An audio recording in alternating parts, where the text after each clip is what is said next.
राजस्थान में हो रहे निकाय और पंचायत चुनाव के लिए क्या भाजपा आला कमान को राजस्थान की भाजपा सरकार और भाजपा के प्रदेश नेतृत्व पर भरोसा नहीं है। और प्रदेश नेतृत्व पर भरोसा नहीं है, इसके बाद में जब प्रदेश के नए प्रभारी अजय कुमार लग चुके हैं, इसके बावजूद दूसरी बात यह भी हो सकती है क्या प्रदेश नेतृत्व और प्रदेश के प्रभारी के बीच के अंदर खींचतान इतनी बढ़ गई है। और ये क्यों बढ़ गई है, इसलिए कारण क्यों है और क्यों ये चर्चा सामने आई है। दरअसल पहली बार ऐसा हो रहा है राजस्थान भाजपा में कि स्थानीय निकाय चुनाव और पंचायत चुनाव के लिए आला कमान ने 6 बाहर के प्रभारी, बाहर के नेताओं को जिम्मेदारी देकर राजस्थान भेज दिया है। दरअसल ऐसा पहली बार होने से भाजपा के अंदर अंदर खाने चर्चा हो गई है कि जो प्रदेश नेतृत्व और प्रदेश की भाजपा सरकार अपने कामों को गिनाकर निकाय और पंचायत चुनाव जीतने की बात कर रही है, वहां अचानक 6 प्रभारी बाहर के लगाए जाना, क्या इस बात का द्योतक माना जा सकता है कि भाजपा के अंदर सब कुछ ठीक नहीं चल रहा, या फिर भाजपा के स्थानीय नेताओं की जो मनमर्जी है उस पर अंकुश लगाने के लिए और कार्यकर्ताओं की जो नाराजगी है उसे दूर करने के लिए इन 6 नेताओं को राजस्थान के निकाय और पंचायत चुनाव में लगाया गया है। यह बहुत महत्वपूर्ण चर्चा है और ऐसा पहली बार हो रहा है। क्यों हो रहा है, क्यों लगाया गया है, इस पर करेंगे बात, कुछ पुरानी घटनाक्रम पर भी करेंगे चर्चा। मैं हूं जर्नलिस्ट योगेश के शर्मा। अगर चैनल पसंद आए तो लाइक और सब्सक्राइब जरूर कीजिएगा। दरअसल राजस्थान में भाजपा सरकार के 3.25 साल पूरे हो चुके हैं और 3.25 साल पूरे हो चुके हैं तो स्थानीय निकाय और पंचायत चुनाव हो रहे हैं। वैसे तो सरकार अपनी उपलब्धियों के आधार पर इन चुनाव में उतरेगी, जनता से वोट मांगेगी। विपक्ष 3.25 साल की सरकार की विफलताओं को गिनाएगा, वोट मांगेगा। लेकिन दोनों ही दल, जो प्रमुख दल है, हालांकि और दल आरएलपी है, बीएपी है, वे भी चुनाव में उतरेंगे, निर्दलीय भी चुनाव में उतरेंगे, अन्य छोटे दल भी उतरेंगे, कम्युनिस्ट पार्टी भी होगी। लेकिन मुख्य जो मुकाबला है राजस्थान में वो भाजपा और कांग्रेस के बीच होने वाला है। लेकिन इन चर्चाओं के बीच में अचानक भाजपा ने पहली बार राजस्थान में 6 नेताओं को, महाराष्ट्र, दिल्ली, उत्तर प्रदेश से 6 अलग अलग नेताओं को जिम्मेदारी दे दी कि राजस्थान जाइए और निकाय और पंचायत चुनाव की जिम्मेदारी संभालिए। यानी ये इतना बड़ा घटनाक्रम है, लगने को बहुत छोटा लगता है कि पार्टी आलाकमान किसी को भी भेज सकता है देखरेख के लिए, लेकिन ऐसा पहली बार हो रहा कि स्थानीय निकाय चुनाव स्थानीय मुद्दों पर लड़ाया जाता है, पंचायत चुनाव स्थानीय मुद्दों पर लड़ा जाता है, सरकार की परफॉर्मेंस पर लड़ा जाता है। विपक्ष असफलता, विफलता जो सरकार की होती है उसको निशाना बनाता है, इसी आधार पर ये चुनाव होते हैं। लेकिन कहा जा रहा है कि भाजपा में प्रदेश अध्यक्ष मदन राठौड़ और प्रभारी अजय कुमार के बीच में सब कुछ ठीक नहीं चल रहा है। और नहीं चल रहा है, इसका एक कारण आपने पहले भी देखा होगा कि संभाग स्तरीय संगठनात्मक बैठकें हुई थी, उन तमाम बैठकों से अध्यक्ष मदन राठौड़ गायब थे। हालांकि उसे रणनीतिक रूप से कहा गया था कि हम रणनीतिक रूप से ऐसा कर रहे हैं, जबकि ऐसा नहीं था। असल बात यह है कि प्रदेश प्रभारी और प्रदेश अध्यक्ष के बीच में सब कुछ ठीक नहीं है। और चर्चा तो यहां तक हो गई थी कि मदन राठौड़ को शायद इन चुनावों से पहले हटा दिया जाए, लेकिन विवाद हो जाता है, इसलिए शायद इस पर चर्चा बंद हो गई। लेकिन अब 6 प्रभारियों को लगा दिया गया। 6 प्रभारियों को लगा दिया गया तो वे पूरे चुनाव की मॉनिटरिंग करेंगे और पार्टी आलाकमान को बताएंगे। इसके 2 कारण हो सकते हैं जिन पर चर्चा हो रही है। पहला कारण यह कि प्रदेश में कुछ जो मुद्दे हैं जो इन दिनों उठे हुए हैं, उन मुद्दों में चाहे यूजीसी एक्ट का विरोध हो, ओबीसी आरक्षण की बात हो या सरकार की विफलता की बात हो, इन तमाम मुद्दों को लेकर कहीं राष्ट्रीय नेतृत्व को ऐसा तो नहीं लगता है कि खुद को डिफेंड करने में प्रदेश की भाजपा असफल है। ऐसे में 6 नेताओं को इन चुनाव में जिम्मेदारी देकर भेज दिया गया है। अब जिम्मेदारी दे दी है, इसका दूसरा जो कारण बताया जा रहा है वह यह है कि जब स्थानीय निकाय चुनाव होते हैं तो स्थानीय विधायक, सांसद और प्रत्याशी जो होते हैं विधायक या सांसद के, वे इन चुनावों में दखल देते हैं, अपनी मर्जी के उम्मीदवार उतारते हैं। ऐसे में बहुत से कार्यकर्ताओं में नाराजगी हो जाती है, कई जीतने वाले उम्मीदवार पीछे छूट जाते हैं और विधायक या विधायक उम्मीदवार अपनी मर्जी के प्रत्याशी थोप देते हैं, वहां संगठन भी बहुत कुछ नहीं कर पाता है।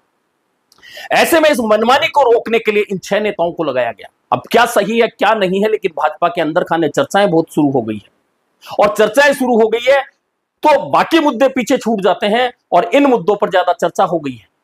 तो क्या यह सच माना जाए कि प्रदेश प्रभारी और प्रदेश के अध्यक्ष के बीच में या प्रदेश के संगठन और प्रभारी के बीच में सब कुछ ठीक नहीं चल रहा, या फिर यह माना जाए कि प्रदेश की भाजपा सरकार खुद को डिफेंड करने में इन चुनाव में असफल सिद्ध हो सकती है, इसलिए 6 लोगों को लगाया गया, 6 नेताओं को भेजा गया है। इन चर्चाओं के बीच अब कांग्रेस को मौका मिल गया है। कांग्रेस पहले ही सरकार की विफलताओं को मुद्दा बना रही है और 20 अगस्त से राजस्थान विधानसभा का सत्र भी शुरू हो रहा है और सत्र ऐसे समय में शुरू हो रहा है जब चुनाव की आचार संहिता लग चुकी होगी। इतना तो तय है कि सरकार किसी भी विकास की घोषणा नहीं कर पाएगी, अपनी सफलताओं की चर्चा नहीं कर पाएगी। चुनावी मंच पर करे लेकिन विधानसभा में कोई नई घोषणा नहीं हो सकती है। उधर जो भर्तियों की बात थी वह अटक जाएगी। यानी कुल मिलाकर भाजपा पर अब कांग्रेस को या विपक्षी दलों को हमलावर होने का मौका ज्यादा मिलेगा और ज्यादा मिलेगा तो पहले से ही कांग्रेस कुछ मुद्दों को लेकर भाजपा पर हमलावर है। खासतौर पर पिछले दिनों प्रमुख बड़े शहरों में जिस तरह से प्रसूतों की मौत हुई, तो टीकाराम जूली जो नेता प्रतिपक्ष वे कह चुके हैं कि इन मुद्दों पर सरकार से एक एक बात का जवाब लिया जाएगा। उधर प्रदेश कांग्रेस के अध्यक्ष गोविंद सिंह डोटासरा भी हमलावर है। उन्होंने ओबीसी आरक्षण, एससी एसटी आरक्षण जो घट गया है निकाय और पंचायत चुनाव में, अभी तक जो लॉटरियां आई है उनमें, उन पर वे हमलावर हैं। अन्य जातियां, जातिगत आंकड़ों को लेकर हमलावर। ऐसे में भाजपा सरकार चारों तरफ से घिरी हुई लग रही है। ऐसे समय में जब ये मुद्दे पहले से ही विपक्ष सरकार के ऊपर थोप रहा है, सरकार पर हमलावर है, ऐसे समय में भाजपा के अंदर खाने अगर टकराव की खबरें आती है तो ये चुनाव के लिए किसी भी पार्टी, खासतौर पर सत्ताधारी दल के लिए तो बिल्कुल ठीक नहीं हो सकती है। लेकिन अब 6 नेता लगा दिए गए, वे मॉनिटरिंग करेंगे, उसके बाद वे आलाकमान को रिपोर्ट देंगे तो वह रिपोर्ट क्या होगी, सबसे महत्वपूर्ण बात यह है। और उस रिपोर्ट से पहले परिणाम क्या होंगे, क्योंकि ये 6 नेता जो है राजस्थान में पूरे चुनाव में यहां रहेंगे। निकाय चुनाव सितंबर में है, उसके बाद अक्टूबर से नवंबर तक पंचायत चुनाव है। यानी कि 3 महीने तक ये नेता भाजपा सरकार की भी और भाजपा संगठन की भी गतिविधियों पर नजर रखेंगे। टिकट वितरण से लेकर चुनावी में प्रचार को लेकर, उसके बाद परिणाम को लेकर, परिणामों की समीक्षा को लेकर, तमाम जो घटनाक्रम होगा उसे लेकर ये 6 नेता भाजपा आला कमान को रिपोर्ट करेंगे और इस रिपोर्ट के आधार पर आगे बहुत सारे नेताओं का भविष्य तय हो सकता है, यह बात कही जा रही है। लेकिन कुल मिलाकर भाजपा सरकार जो पौने 3 साल का कार्यकाल पूरा कर चुकी है और जब ये चुनाव पूरे हो जाएंगे नवंबर में, उसके बाद पूरे 2 साल का कार्यकाल बचेगा। लेकिन 2 साल के कार्यकाल में से आखिरी 90 दिन चुनावी तैयारियों के छोड़ दीजिए तो कुल मिलाकर 21 महीने बचेंगे इन चुनावों को खत्म होने के बाद भाजपा की सरकार के पास। ऐसे में वे 19 महीने बहुत सारे नेताओं के लिए महत्वपूर्ण हो सकते हैं। महत्वपूर्ण इसलिए हो सकते हैं कि सबसे पहले निकाय चुनाव के परिणाम क्या होंगे, क्योंकि हमेशा भाजपा का दबदबा निकायों में रहा है।